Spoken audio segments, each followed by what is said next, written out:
Welcome to SVG-TV News for Wednesday, August 9, 2017. I am Rochelle Batiste with the details. The opposition New Democratic Party said the government needs to be more proactive in lifting the state of SVG's healthcare service. At a media conference today, the opposition spokesperson on health, Daniel Cummins, said the NDP has always been a forward-thinking party, pointing to the party's 2015 election manifesto proposal on health, which he said lay out a three-component plan of improving the country's healthcare sector, which include a modern state-of-the-art hospital, which he said is urgently needed. Cummins said the proposal 2 years later is more relevant as the country's healthcare is heading down what he called a slippery slope. Nalisha Miller tells us more in this report. His life, that's the sentiments expressed by opposition member of parliament for West King Sound and the spokesperson on health, Daniel Cummins, during a media conference held earlier today, Wednesday, August 9th, 2017. Strongly criticizing the government of leading what he deemed to be a health sector in dire need of critical development, the opposition MP said his party's effective healthcare proposal in the 2015 election manifesto has never been more timely. In this New Democratic Party, we have an ongoing exercise of speaking with professionals in the healthcare delivery system around the world and in St. Vincent and the Grenadines, with a view to very quickly providing the most efficient and cost-effective program for the delivery of healthcare to all of the people of this country. What we presented in 2015 is as current today as it was then, except that it is 10 times more urgent because the situation on the ground has gotten progressively worse. Stating that the delivery of healthcare at all levels at this current time is a disgusting experience, Cummins explained that the first component of the NDP's healthcare proposal is focused on an effective management system. Nobody in the Ministry of Health seems to understand the impact of 1 out of 3 anesthesiologists functioning, and or they just don't care. And that is why I'm saying you need a management system that people will be alerted and must be empowered to take decisions in a quick time to prevent the catastrophe that we have. The second proposal, he said, is focused on building a modern state-of-the-art hospital. I want today to outline to you some of the details, because this is an ongoing exercise, you know. Some of the details about what this hospital will be about. Phase 1, which is what we presented last time, is to have the hospital departments as follows. 1, the medical departments and ward.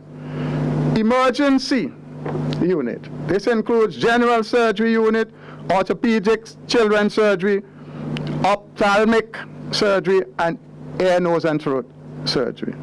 2, surgical ward, male and female, with the same kinds of things. Female maternity ward, having operating room, patient room, ICU, nurse station, waiting room, etc. 5, children's ward, have operating room, patient room, ICU, nurse station, etc. And thirdly, the West Kingston MP said delivering an effective healthcare system through health insurance services is a significant factor. That is what NDP proposes. That is what we have enhanced, and that is what we're continuing to work on to very soon be able to deliver to the people of this country, as we should have been doing since 2015 when we were elected, were it not for the massive fraud in the last election. The opposition MP further stressed that the building of a proper hospital in SVG is long overdue and action must be taken soon. Nalisha Miller, The Evening News. Up to today, Wednesday, August 9th, there still remains one anesthesiologist at the Milton Cato Memorial Hospital. And according to Prime Minister Dr. Ralph Gonsalves, measures are being taken to address the issue at the main healthcare facility in the country. Commenting on the number of healthcare issues on Boom FM earlier today, PM Gonsalves made it clear that such a professional cannot simply be found on a shelf. Given the hospital management, in my view, a bad rap, and I could understand frustration that somebody has an operation to do, it has to be postponed, unless it's because it's an emergency. It would be the chief medical officer, the permanent secretary, try administratively with their own contacts to see if they can get other persons. When that wasn't moving as fast, they then engage the political directorate at the Prime Minister's level 2 weeks ago, thereabouts, with the Cuban authorities, Ambassador John, telling them I want the person like yesterday. But the specifications, I want the person like yesterday, the person has to be available, the person has to be speaking English. While they pursued other alternatives too, including Luke himself pursuing one from the Central Hospital in Taiwan. Two proposals, one to recruit someone whom they've been in discussion with, who was here and who's in Guyana, and I think they are on the verge of doing something with that person, and a short-term anesthesiologist out of Barbados. I think this one is. They're trying to get somebody from Trinidad, and that had some difficulty. The Prime Minister went on to refute claims that he was not aware of the issue at the MCMH. Nurse anesthetists, and the nurse anesthetists are very good professionals. So too the anesthesiologists, all the anesthesiologists whom they have, I've been advised. Some of them get sick. It's unfortunate, and you just simply have to try as swiftly as you can to get temporary and longer term, medium term and longer term arrangements. It was said by Daniel Cummings on, I think it was Monday morning. Oh Jesus, man, talk to me about somebody sensible now. He said on the radio with Minister Brown on this matter that you said that you were not aware of the situation with regards to what is taking place. No, that's not true. The only thing which could have been done differently, conceivably, is if they had sought my engagement at the Prime Minister's level 2 weeks earlier. Dr. Gonsalves also made a reference to SVG being the top CARICOM country with the highest percentage of GDP, 8.6%, being spent on health, according to a 2014 report by the Economic Commission for Latin America and the Caribbean. Bahamas 7.7, Barbados 7.5. Trinidad and Tobago is 5.9. Percentage of GDP. And of the 18 countries in Latin America, only Costa Rica, Cuba, Ecuador, Honduras, Nicaragua, and Paraguay are above us. 6 of them. Cuba is at the top with 11.1%. Should be talking about 2. And in terms of an issue most likely to influence you with your vote, things like education and health and housing are very low down on the totem pole. 3%, 1%. Because why? Because the ULP government has done so well with these things that people say, listen, those things are under control. Like they listened to Ralph this morning, they say, boy, we got problems, but the man moving in the right direction with these. The Prime Minister also shed light on the issue where SVG has been noted as being one of the worst defaulters of payments to the OECS Pharmaceutical Procurement Service. I haven't seen that comment, but I see the data. I don't know when that person spoke, but I know about 6 weeks ago, I gave the approval for a large chunk of money to be sent to the OECS Pharmaceutical Service. Was that large chunk because you had to bring your account up to current? No. What happens? The Pharmaceutical Service issue every year. If you look in our budget, We budget $6 million plus for pharmaceuticals and supplies, and which is a large sum. And we get a significant portion of that, the bulk of that, to the OECS procurement service. And there are issues very often relating to billing. There are issues relating to swiftness of processing by particular officers. And there are times when you have delays in payment. And so I don't know the comment, and I don't know for the period for which they were talking about. I hear what you say, but any issue regarding pharmaceuticals which come to my desk, it gets attention promptly. Dr. Gonsalves also commented on another claim, this time by the director of the Pan American Health Organization, PAHO, who stated that in looking at SVG's national account investment, the out-of-pocket expense for healthcare was a little too high. Saw that number, and I spoke to the person involved in the personal PAHO, and they used their stats in a particular manner, and I indicated to them how the matter is flawed. She was giving an opinion, and the point is this, and I was coming to this question. Let us dissect the different types of health which we have delivered. Public health, pretty sound. Water, excellent. Garbage collection and the like, fine. Immunization of children, fine.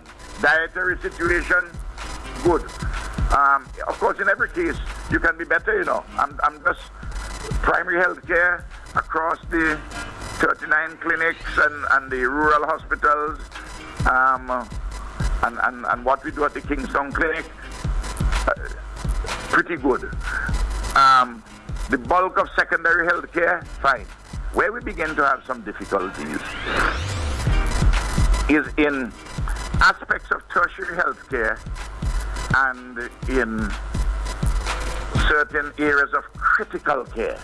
In other news, initiatives such as the Rabbit Rearing Project will open up atoms of enterprise, which will strengthen the self-reliance of many farmers and communities here in SVG.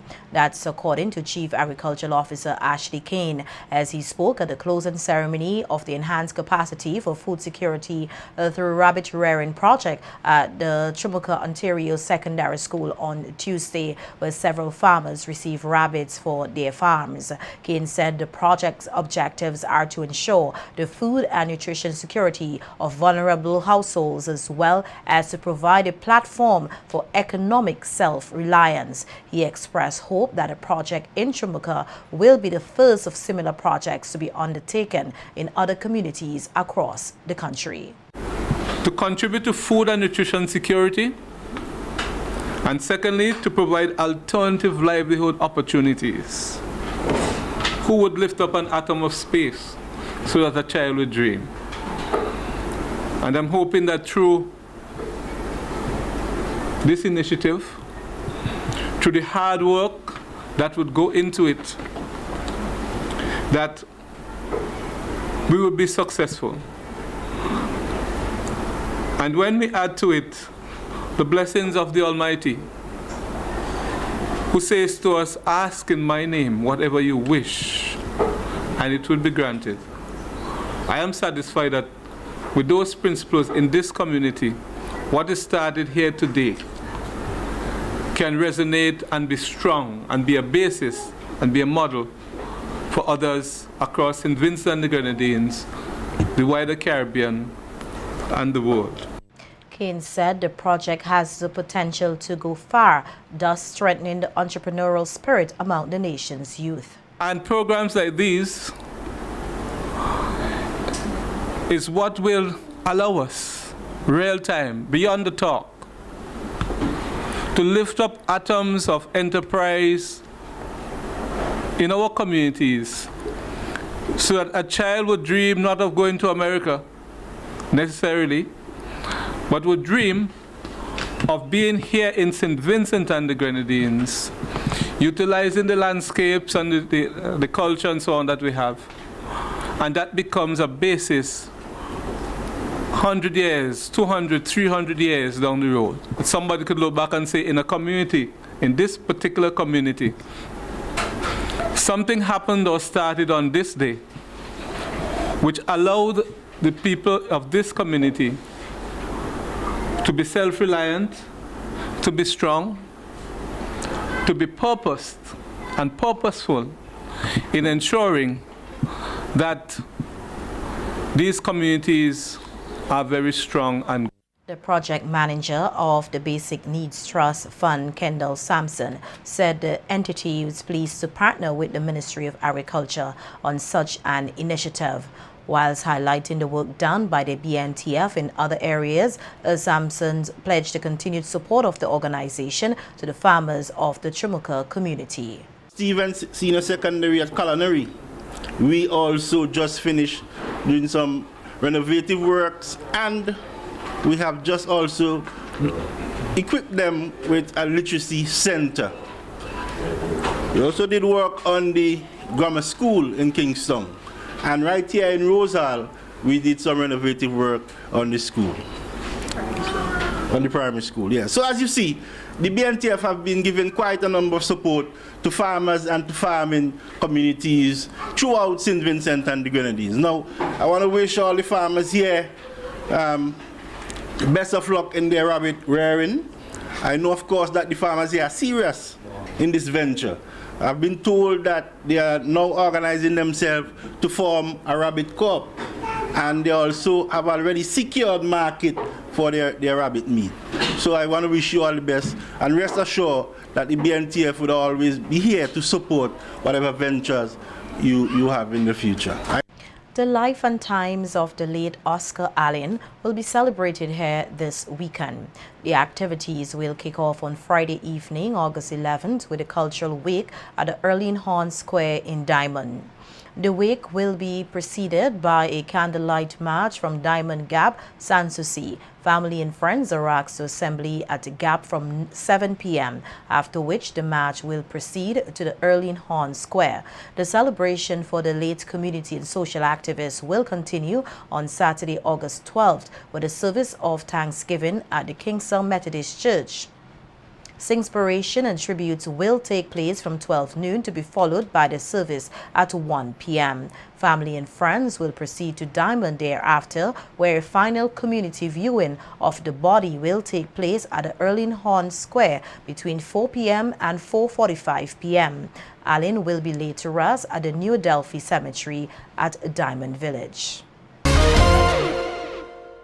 President of the Bookament Wise and Prudent Society, 58 years old Maurice Prescott, has been sentenced to a 12-month jail term on 11 separate charges of theft. The sentence was handed down this afternoon by Chief Magistrate Ration Brown at the Serious Offences Court after Prescott was convicted, having pleaded guilty of depriving the society of approximately $85,000 between February 1st and November 30th, 2016. Before imposing sentence following a sterling plea of mitigation by lawyer Arthur Williams not to impose a custodial sentence and to have mercy on his client, who is also a justice of the peace and a school teacher. The magistrate said that a custodial sentence was necessary owed to the fact that some 1,700 persons were disenfranchised of their money, and Prescott was placed in a position of trust by the members of the community which he betrayed. In other court news, the Criminal Investigations Department has charged Franca Haksha Graham, an employee at Courts Beckway, for the offense of theft.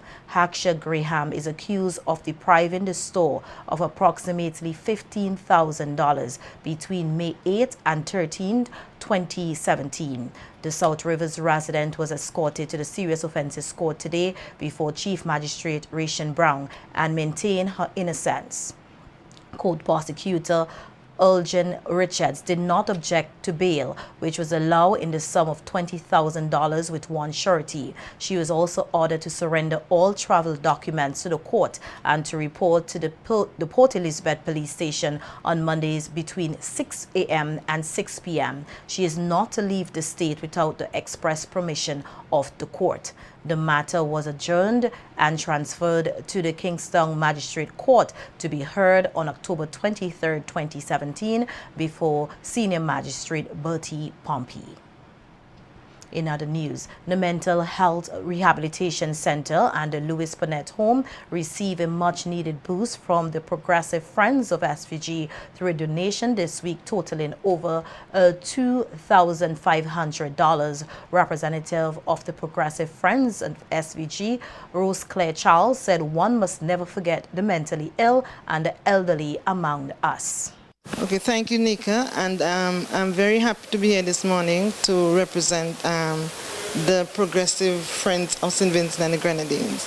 Now, this organization started some years ago in New York, and the members are all Vincentians who live in New York, and they have not forgotten their roots. They have not forgotten that we have Louis Bonnet Home here and the Mental Health Center. Well, now the Mental Health Rehabilitation Center, and they've asked me to facilitate handing over these money orders to both institutions.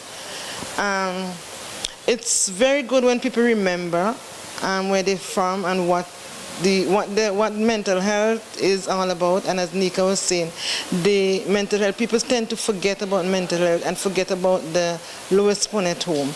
And they think that, okay, once, especially the Louis Bonnet Home, once the people are there, their relatives or whoever, they're just forgotten. But this is not so. I think one of the members said to me that they used to give donations to mental health and Louis Bonnet Home in the past, but now the group has been dissolved. They have this money left over, and they wanted for a long time, now over a year, to get it to mental health and also Louis Bonnet Home. Well, nothing happened before its time, and I mean, God put me in the place where that I would be able to talk with them and facilitate this thing this morning. So I'm very, very proud and I'm very happy. Head of the Louis Bonnet Home, Sister Marie Davis, expressed gratitude for the donation. On behalf of the staff and the resident of the Louis Bonnet Home, it's a great pleasure to say thank you to the organization, the Progressive Friends of SVG United States. I can assure you that the sum will be used towards the well-being of the resident at the Louis Bonnet Home. We are indeed grateful. And once again, I must say thank you very much, and I will ensure that the money is spent towards the well-being of the resident, and I can assure you also that I'll be accountable and responsible. Thank you, and may God continue to bless the organization. Thank you. Elizabeth Medford, sister in charge of the Mental Health Rehabilitation Center, also expressed gratitude. Thank you so much for this lovely donation. On behalf of the government, the staff, the Ministry of Health, the staff here at Mental Health Rehabilitation Center, we want to thank the Progressive Friends of St. Vincent for keeping us in mind.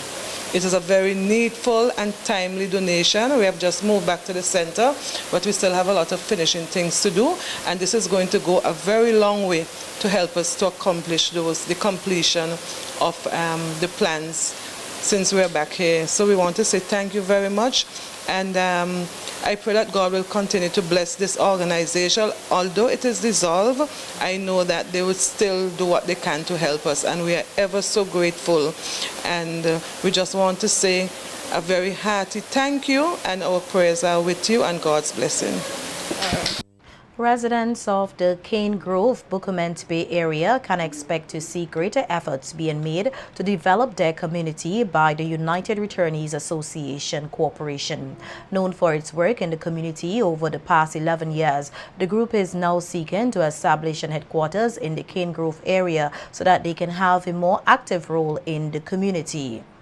Speaking at the groundbreaking ceremony on Tuesday, Deputy Chairman Ken Abraham noted that through the new initiative, the organization intends to extend their reach and impact on the Vincentian society. Be able to help build our community in whatever way, any little way we can. And we have been doing this for 11 years, and every year we do different things. And this is just another stepping stone. It's a bigger thing for us, and it will be bigger for the community also. Really happy that we can be here today with this groundbreaking ceremony after 11 years together. If you look around, you can see we have quite a bit of land. So it will do what we are hoping that we want to do in the building. We are asking the people in the community and abroad, if you have your donation and you want to help, we are willing. Members of the organization also took the opportunity to thank the community for their continued support. Come willingly, and I thank you all very much, and the group also thank you all for coming. Pray that when we start, we'll get help from the community and other business places. And for the team that is here, thank you all for coming. And we hope and pray that by God's grace, this will begin and it will have an ending, and most of us will be alive when it's ending. The University of the West Indies Open Campus and Legal Lease SVG Incorporated will host a second lecture in the series Issues in International Affairs this Thursday, August 10th from 7 p.m. at French's House. Head of the Department of Government and Social Work at the Cave Hill campus, Dr. Tennyson Joseph, will deliver the lecture on the topic Any Cook Can Govern, Plato, Donald Trump, and the Rise of Caribbean Businessmen Politicians.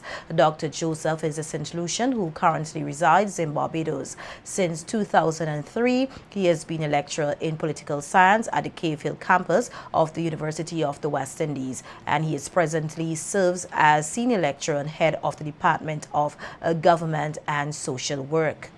The topic upon which he has been invited to speak by the Open Campus St. Vincent and the Grenadines forms part of his ongoing research effort at showing how neoliberal ideas are resulting in the unmaking of the post-colonial order and reshaping Caribbean politics and governance. Tomorrow's lecture, which is open to the public, promises to be a lecture to remember.